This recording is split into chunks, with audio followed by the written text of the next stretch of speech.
Esta noche en Hechos llegan los ovnis a Nueva York y quieren volver comunista a los mexicanos con los libros de texto. No se la pierda. México está en peligro por un virus que se creía erradicado, el virus comunista. Se elogia a grupos guerrilleros. ¿En qué cabeza cabe contratar un filólogo a un pinche venezolano de mierda comunista que es ideólogo de Chávez a que ponga y meta los contenidos de los libros en la educación de mis nietos, de los nietos de mis muchachas? Estamos ya en la antesala de un periodo de oscuridad. Les están viendo la cara de pendejas, no se dejen por el amor de Dios, carajo. Quemen los libros, salgan a la calle, mienten madres. Lo cierto es que los contenidos dentro de los libros de texto pues están sobre todo sustentados en la ideologización.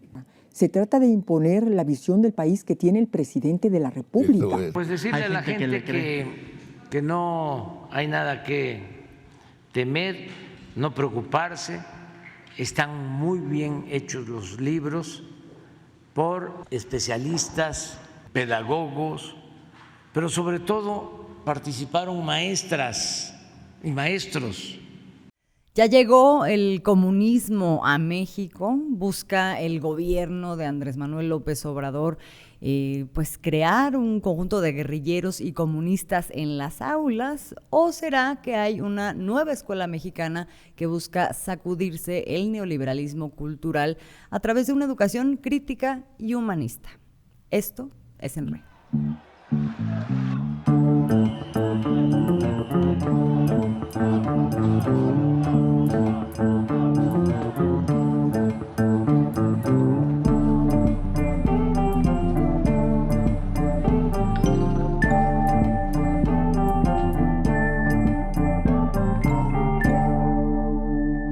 Bienvenidos, bienvenidas a una emisión más de En Re. Somos Alina Duarte, Oscar Camacho y Azul Alzaga. Y ahora vamos a hablar de la educación. En las últimas semanas, el comunismo ha estado en boca de todos en México, y esto es por los nuevos libros y el nuevo modelo educativo que propone la Cuarta Transformación. Los nuevos libros de texto que se van a distribuir, se distribuyen cada año, pero en este momento se encuentran en un proceso de modificación, han sido modificados en el marco de una reforma educativa, y están siendo objeto de una campaña de desinformación y de prejuicios que, entre otras cosas, esto por parte del conservadurismo, entre otras cosas, lo que exhibe es una serie de prejuicios, de atraso y de mala información que proviene de sectores muy conservadores del país que siempre han estado ahí, pero que en este momento pues se han vuelto más notorios mediáticamente, justamente porque pues toda esta discusión embona con otra cosa, que es la disputa entre dos modelos de país. Básicamente es la disputa política y es la disputa electoral. Entonces, por un lado estamos frente a la posibilidad de que se regrese al neoliberalismo, por otro lado estamos frente a la posibilidad de avanzar en un modelo que es un estado de bienestar con un enfoque humanista. Esto es la disputa que hay, y en medio de esa disputa se da esta discusión sobre los libros de texto, en donde pues prácticamente toda la derecha termina alineada en torno a esta misma causa. Pero no nada más es la campaña mediática, también hay otras estrategias por parte de esta misma derecha, de estos mismos grupos conservadores, y dentro de estas estrategias se dan, por ejemplo, el tema de los amparos, es decir, pues que se está tratando de evitar a través de la vía judicial que se dé la distribución de los libros. Y esto pues significa que, como en otros temas en donde una minoría de la oposición pues ha saboteado o ha impulsado ciertos temas y acaban en el Poder Judicial, este tema también va a acabar ahí. Y ahora, en estos días, pues ya la Alianza por México, conformada por el PRI, el PAN, el PRD, a nivel legislativo, pues han anunciado una serie de nuevos amparos que se suman a otros que ya existían. Vamos a ver, pues básicamente, qué es lo que están planteando. presentaremos una acción de inconstitucionalidad por la violación al párrafo del artículo 3º, que voy a leer al texto. El criterio que orientará a esa educación se basará en los resultados del progreso científico, luchará contra la ignorancia y sus efectos, las servidumbres, los fanatismos y los prejuicios. Los libros de texto claramente violan este precepto constitucional y por lo tanto presentaremos con el número de firmas que tiene nuestro bloque legislativo en esta misma semana esta acción de inconstitucionalidad para frenar el despropósito que tienen los libros de texto. La segunda acción que llevaremos a cabo es poner a disposición de los padres de familia amparos colectivos para poder frenar la distribución de estos libros que creemos harán mucho daño a la niñez de nuestro país. Está plagado de errores, dejando de lado la discusión ideológica, los errores científicos, la rigurosidad científica no está en los libros de texto. Y la tercera acción que hemos consensado PAN, PRI, PRD es llevar a cabo en Cámara de Diputados distintos foros con expertos. Bueno, ahí está este planteamiento. Óscar. Sí, como lo acabas de señalar muy bien, sí, la presentación de amparos es un asunto al que ahora la derecha recurre cotidianamente, ¿no? Pero hay que recordar que la disputa por la historia, la disputa por los libros de texto, no es un asunto de ahora, es un asunto histórico en nuestro país. Y de eso existen, bueno, ejemplos muy claros, ¿no? Si nosotros, por ejemplo, recordamos pasajes claves de nuestra historia que tienen que ver con cómo se va contando esta historia, pues tenemos que remontarnos a la época de la conquista española, ¿no? Cuando termina la conquista española, los sectores religiosos, básicamente, que eran los sectores en ese momento que tenían acceso al conocimiento, pues empiezan a contar la historia desde la visión de los vencedores y cuentan la gran proeza de los españoles para venir aquí a derrotar a indios salvajes, ¿no? Y inculcarles la verdadera fe. Esa es una parte de la historia. Hubo otra parte, efectivamente, que se llama incluso en la visión de los vencidos, que se mantuvo, se escribió por parte efectivamente de los derrotados y que se mantuvo siempre como muy marginada, ¿no? Porque pues, ¿cómo van a contarse la visión de los vencidos? Ese es por ejemplo, un ejemplo muy claro, ¿no? Pero luego, por ejemplo, si nos remontamos también a todo lo que son el siglo XVIII y siglo XIX en la disputa entre liberales y conservadores, pues cada parte buscaba contar los pasajes de la historia que más les agradaban desde la visión que tenían. Y después ya en el siglo XX, pues la gesta de la Revolución Mexicana evidentemente fue primero contada como una historia de héroes y villanos, los grandes hombres, los grandes próceres, ¿no? Incluso hasta muchas mujeres excluidas de la historia, y dejaban al pueblo afuera, ¿no? Esta historia de héroes y villanos la retomó el PRI durante muchos años a lo largo del siglo XX e incluso está plasmada en los viejos libros de texto que hoy se están renovando. Es parte precisamente de la oposición que tiene el PRI. ¿Qué es lo que ocurrió? Bueno, los libros de texto hay que decir que son un producto que en 1959 le propuso el secretario de Educación Pública Jaime Torres Bodet al entonces presidente Adolfo López Mateos. Se aprueba esta idea y cuando empieza a gestarse la producción de los libros, surge una organización llamada la Unión Nacional de Padres de Familia, que viene de los sectores más conservadores del Bajío, de la Unión Nacional Sinarquista, y que está formada básicamente por padres de familia de escuelas particulares, no de escuelas públicas, con una visión evidentemente clasista, evidentemente incluso racista, y siempre queriendo poner por delante una visión en la que la gente no existiera, ¿no?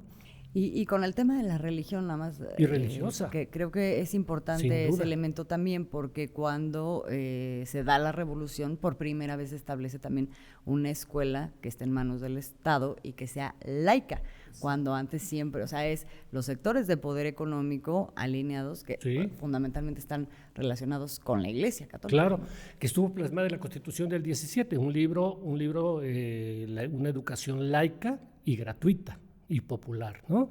Y efectivamente a todos esos principios, como bien señalas tú, se opone esta Unión Nacional de Padres de Familia, con un antecedente que tiene que ver también con estos sectores del Bajío sinarquistas. Cuando se impulsa en el gobierno de Lázaro Cárdenas la educación socialista, bueno, pegaron el grito en el cielo, porque cómo era posible que desde el Estado se hablara de igualdad, de justicia, ¿no? Entonces eso es inaceptable, ¿no? O sea, hay que inculcar la subordinación, el di que sí a todo y no armes lucha de clases ni nada por el estilo. Cualquier ¿no? parecido con la realidad hoy es mera coincidencia. No, ahí sí había obediencia, como la que ahora están acusando. Sí, claro. Sí. Y ahora que el gobierno del presidente Andrés Manuel López Obrador echa a andar unos nuevos libros de historia, claro que tiene que ver con la disputa por 2 proyectos de nación, como bien señalas, ¿no? Ellos quieren mantener, el PAN y los sectores conservadores quieren mantener esa misma historia de subordinación, de pueblos oprimidos y que no se quejen. Y el PRI lo que busca es que en los nuevos libros pues no se cuenten todos los abusos y arbitrariedades que cometieron, ¿no? Porque pues como ellos eran santos y puros y los libros de antes los presentaban a todos como extraordinarios gobiernos. Yo creo que eso tiene que ver precisamente con el gran enojo que hoy incluso hace que se junten el PRI y el PAN para oponerse a estos nuevos libros de texto, entre otras cuestiones. Bueno, y creo que hay en este momento ejemplos verdaderamente maravillosos, son perlas maravillosas declarativas de la derecha que nos pueden ilustrar precisamente esa mentalidad retrógrada de quienes ahora no quieren los libros de texto. Veamos algunos de esos. Desechen los libros de texto que den a sus hijos, o al menos les quiten las hojas que ustedes consideren que no son convenientes para la educación de sus niños. También hay un libro de ética donde se habla de racismo, se habla de discriminación, se habla de los movimientos feministas, con el pero, con el sesgo ideológico del régimen. Este modelo que están empujando yo lo veo lleno de ideología política, es evidente, ahorita me voy a regresar porque digo cada una de ellos. Ideología de género, y sé que es un tema delicado, pero así hay que decir las cosas tal cual. Clasismo, o sea, una división de clases. Racismo. Es que lo están utilizando no para educar, no para formar, sino para adoctrinar. El PRI y el PAN, otros partidos también, y con estos sectores ultraconservadores que históricamente han sido los defensores de que no haya escuela laica, ¿no? O sea, sino que más bien sea más conservadora y más religiosa. Alineados ahí, y lo menciono porque en otros temas o bajo otros contextos, estos mismos partidos han querido presentarse a sí mismos como portadores de banderas más bien progresistas, ¿no? Como en el tema feminista y estas cosas que de repente ahora pues les explota en la cara, ¿no? Porque salen todos muy alineaditos con esta visión ultraconservadora. Claro, y les molesta porque en los nuevos libros, pues claro que se va a hablar, por ejemplo, de los fraudes electorales del PRI, sin duda se tiene que hablar de eso, del fraude electoral de Felipe Calderón, se tiene que hablar de la represión que hubo en 68, por ejemplo, por parte de un gobierno priista, ¿no? Están enfurecidos, más otras cosas que seguramente iremos platicando que tiene que ver con los negocios. A eso iba yo, porque la parte ideológica, desde luego, es una parte que nos permite explicar el contexto de este debate, pero hay otra, como bien dices, Óscar, que tiene que ver con intereses constantes, sonantes, y en donde la cuarta transformación pues ha venido a dar al traste a esos intereses, y yo lo resumiría en 3 puntos. 1, el mantenimiento inequívoco de la escuela pública y gratuita, cuando lo que había era una tendencia por privatizarla. El reconocimiento, por otro lado, de los derechos laborales de los trabajadores de la educación contra un esquema criminalizante y también privatizador en la reforma anterior, y esto pues es los esquemas laborales que también tienden a favorecer pues a las empresas, ¿no? Evidentemente no a los trabajadores. Y en tercer lugar, el diseño y la publicación y la distribución de los libros de texto, que quedaría ahora en manos absolutamente del Estado y no de editoriales privadas como había sido.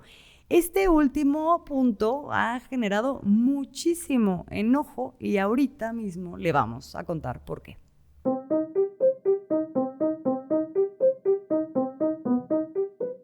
Pronto comenzará el nuevo ciclo escolar en México y de lo que más se habla no es de las niñas, los niños, adolescentes y de las o los trabajadores de la educación, sino de los libros de texto gratuitos por presuntamente querer implementar el comunismo en México. Pero detrás de esta campaña no se encuentran solamente los medios corporativos de comunicación, también cerca de 30 editoriales que dejaron de obtener la cuantiosa suma de 1.500 millones de pesos con la impresión de estos libros, lo cual dejará de ocurrir dado que será la Secretaría de Educación Pública, a través de la Comisión Nacional de Libros de Texto Gratuitos, quienes asuman esa tarea. Solo por poner algunos ejemplos, durante los ciclos escolares 2020-2021, 2021-2022 y 2022-2023, la editorial santillana obtuvo casi 200 millones de pesos, SM de Ediciones casi 170 millones de pesos y Trillas 58 millones. Otras tantas editoriales también recibieron contratos millonarios, como Ediciones Castillo, que recibió en el ciclo escolar 2020-2021 51.175.937 pesos. Y en ese mismo año, Macmillan Publisher recibió 18.927.354.84 pesos. Para el ciclo escolar 2022-2023, ambas se fusionaron y recibirían un monto de 98.359.917 pesos. Hay otras editoriales que recibieron menores cantidades, aún así, millonarias, como Educa Inventia, Ediciones Larousse, Editorial Esfinge, Pearson Educación de México, Ríos de Tinta, Correo del Maestro, Grupo Editorial Patria, entre muchas otras. Todas ellas se quedarán sin ingresos millonarios en este nuevo ciclo escolar, razón por la cual la Cámara Nacional de la Industria Editorial envió a la Secretaría de Educación Pública, en junio pasado, un oficio solicitando establecer fechas para la adquisición y distribución de los libros de secundaria. El oficio fue nada más y nada menos que firmado por su presidente Hugo Andrea Setzer y por el presidente del Comité de Libros y Contenidos Educativos, Fernando Revilla Gavari, quien además, cabe resaltar, es el director general de Ediciones SM Ediciones, sí, una de las empresas que en ciclos escolares pasados había sido beneficiada por la impresión de libros de texto con los contratos millonarios. Por ejemplo, durante el sexenio de Enrique Peña Nieto, la editorial SM, fundada en 1938 por la familia marianista, una agrupación religiosa de misioneros, obtuvo 693.722.226.18 pesos por 119 contratos en adjudicación directa por medio de SM Ediciones SADCB. Con estas cifras es imposible no creer que la industria editorial no esté molesta con la decisión de la Secretaría de Educación Pública y de la administración del presidente Andrés Manuel López Obrador de retirarle estos contratos. He ahí una de las grandes razones para decir que ya llegó el comunismo a México. Bueno, pues ahí vemos ya varios elementos de contexto que nos permiten pues ver lo que hay como elementos explicativos de dónde proviene toda esta campaña de la que estamos siendo testigos en este momento. Esa es una cosa, y otra cosa es ver verdaderamente de qué se tratan estos libros de texto, pero no solo estamos hablando de los libros de texto, como mencionábamos al principio, estas modificaciones que se hacen en ellos vienen a cuenta a partir de un replanteamiento de lo que es la educación en nuestro país, en donde hay una apuesta de la Cuarta Transformación por concebir la educación como al mismo tiempo como un derecho y por otro lado también como un pilar de la transformación cultural en el país, y de eso nos vas a hablar tú, Alina, la nueva escuela mexicana. Pues mira, es muy interesante esto porque pareciera que solo la punta del iceberg es el tema de los libros de texto gratuitos. Sin embargo, hay una concepción más anclada que, además hay que decirlo, difícilmente se había puesto sobre la mesa el tema educativo. Creo que muchos y muchas habíamos insistido en que este era uno de los temas que faltaba, ¿no?, para la Cuarta Transformación, y que creo son pilares de cualquier proceso que se diga de izquierda, progresista. Y hoy estamos viendo la materialización de ese debate que se había mantenido un poco oculto, ¿no? Esto no es nuevo, ya había sonado desde principio de sexenio lo de la nueva escuela mexicana, pero ahora se materializa en algo muy concreto. La nueva escuela mexicana, a mí me gusta mucho este artículo que publica Gabriela Rodríguez, que es del Consejo Nacional de Población, que habla de un nuevo paradigma educativo, del cual se parte que hay que reconocer que en la vida escolar hay personas de diferentes pueblos, grupos, comunidades, con distintas condiciones de salud, migración, orientaciones sexuales, identidades de género, estilos de vida, donde se expresan lenguas de diversos grupos étnicos con preferencias culturales y políticas distintas. Y creo que desde ahí, ese es el germen, desde la diversidad es que se entiende la nueva escuela mexicana, contraria a la postura homogeneizadora del neoliberalismo, en donde todos somos iguales, todos tenemos que pensar lo mismo, todos tenemos que aprender inglés, todos tenemos que adaptarnos al sistema económico, la meritocracia. Y luego dice la comunidad, que creo que también es uno de los tantos pilares de esta nueva escuela mexicana, dice: la comunidad debe ser el núcleo integrador de los procesos de enseñanza y aprendizaje, y es fundamental dar prioridad a la opinión de los niños, niñas y adolescentes sobre los derechos que los protegen, los problemas y decisiones que afectan su vida y la de su entorno, pero sobre todo también habla de la transformación de la realidad. Es decir, la nueva escuela mexicana no solo se dedica a contemplar que el mundo pasa, que el mundo hay que analizarlo, ¿no?, sino ahí sí diría hay un fundamento marxista de fondo, que es mirarla, ¿no? Y no solo mirarla, transformarla. Entonces lo plantean en esto, y a mí me gustaría que escucháramos un poco de las opiniones, tanto, en general de varias personas que conforman la Secretaría de Educación Pública, porque ante la cantidad de fake news, ante la cantidad de opiniones de la derecha que hemos visto durante las últimas semanas, el presidente se ha visto en la necesidad de explicar, como lo hizo en la pandemia también, con el tema de las fake news, ¿no?, sobre lo que estaba o no ocurriendo, la vacunación. Nuevamente estamos hablando de cómo vacunarnos contra estas campañas de desinformación, y hace una conferencia también vespertina. Entonces me gustaría que escucháramos qué están diciendo en estas. Se trata de una nueva familia de libros que se inscribe en el proceso de transformación de la educación en México. Los nuevos libros de texto gratuitos son el resultado del trabajo solidario de miles de maestras y maestros innovadores, especialistas, académicos e ilustradores. Son libros para compartir y trabajar con los compañeros, con las familias, con y entre maestras y maestros. Constituyen un cambio de fondo porque privilegian el trabajo a través de proyectos para fomentar la colaboración, el aprendizaje activo, la creatividad y el pensamiento crítico, que permitan experimentar el aprendizaje y transformar la realidad. ¿Cuánta gente participó? 1,998 maestros participaron en la creación de esta familia de textos. Se hizo una convocatoria abierta donde podían participar maestros frente a grupo, maestros jubilados, cronistas, bibliotecarios, especialistas, todo aquel que tuviera el corazón noble, el que quisiera ver esos libros de texto como una herramienta que dignificara el trabajo del magisterio, se apuntó. De esos 1,998 que se registraron, 416 llegaron a ser publicados ahora en la familia que observan. De esos 416 se hicieron 925 revisiones de los trabajos que entregaron los 1,998 maestros innovadores. Y lo que vemos en la familia de primaria son 33 libros terminados, concluidos. Bueno, ahí escuchábamos a las autoridades de la Secretaría de Educación Pública un poco explicando, ¿no?, de qué va esto. Van a hacer, creo que, varias conferencias para explicar libro por libro, grado por grado, que me parece fantástico.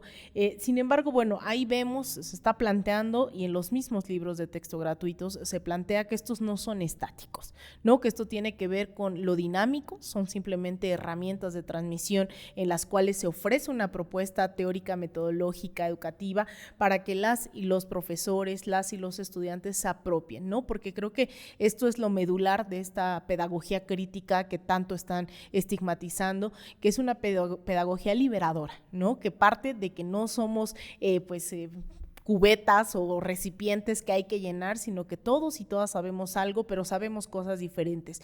Y en esa necesidad de compartir esa lógica de construcción de la realidad, de la sociedad y su transformación, es que surgen estos libros de texto gratuitos. Hay partes, la verdad es que así como esas conferencias, creo que vamos a ir desglosando nosotros también, nosotras aquí en el programa, porque creo que da muchas herramientas, retoma a muchos ideólogos, ideólogas de estas pedagogías críticas en América Latina que ya han trazado algunas rutas, empezando por el tan criticado Paulo Freire, ¿no? que ha estado también en los noticieros unas cuantas décadas después, llegó a México a los noticieros Paulo Freire. Sin embargo, lo que hablan es eso, es dar herramientas, no son libros comunistas, no son libros marxistas guerrilleros, pero qué tan a la derecha estuvo la educación en tantas décadas en este país, que el decirle al niño tú piensas, tú sabes cosas, tú puedes transformar tu realidad, es de una radicalidad, ¿no? Ponen el centro en lo dialógico, ¿no? En el diálogo entre la gente, entre el estudiante, el profesor, la profesora, y eso es muy fuerte, porque de eso se nos arrebató, y sobre todo yo pienso generacionalmente nos arrebataron absolutamente todo. El PRI, el PAN nos quitó historia, cívica y ética, nos negó un montón de episodios de la historia de este país.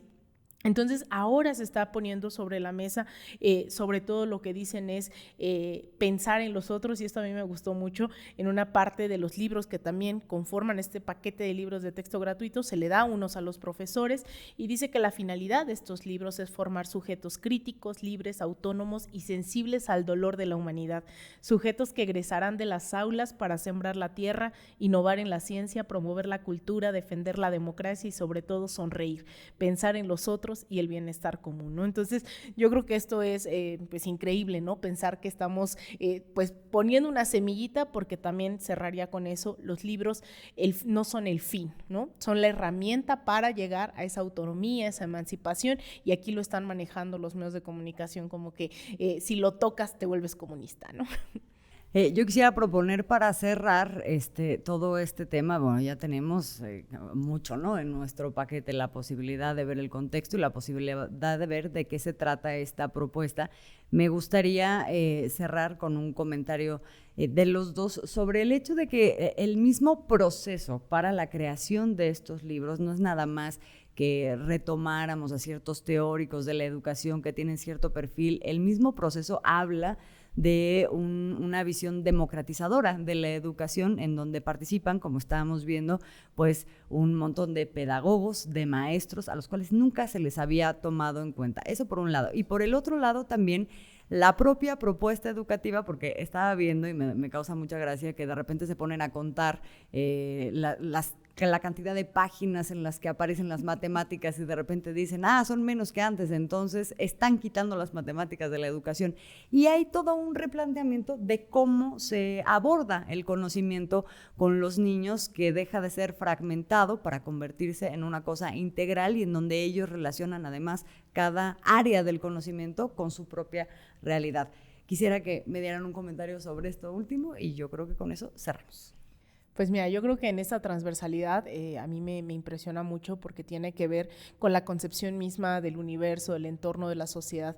No es que salgamos un día de la puerta de nuestra casa y solo seamos mujeres, o solo seamos estudiantes, o solo seamos tal o cual cosa, ¿no? Somos mujeres, somos de pueblos originarios, es decir, esa concepción es la que está materializada en estos libros de texto.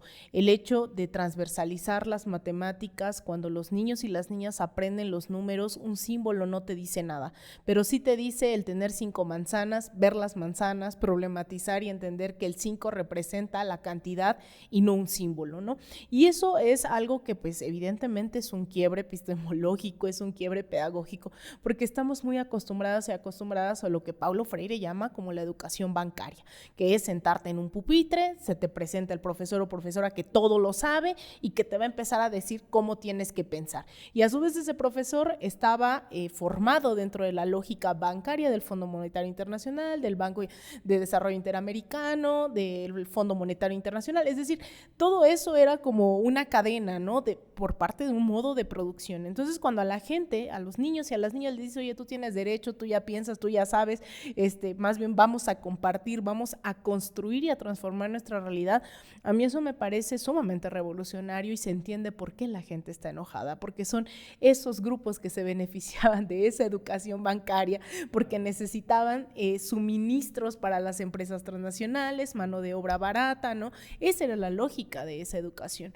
Entonces, es otra dinámica totalmente distinta a la que se está planteando el día de hoy y bueno, pues insistir, ¿no? Que también si hay una campaña de estas dimensiones es porque esos medios de comunicación también eran los mismos impulsores de esta meritocracia, de estas oligarquías, ¿no? Que acompañaban y cerraría diciendo que no se nos olvide, ¿no? Que hasta incluso hubo documentales, ¿no? Para justificar las reformas educativas. Loret de Mola, que es uno de los que está más enojado diciendo que ya viene el comunismo, pues fue quien impulsó también la privatización y el desmantelamiento de la educación pública en este país. Así es. Oscar.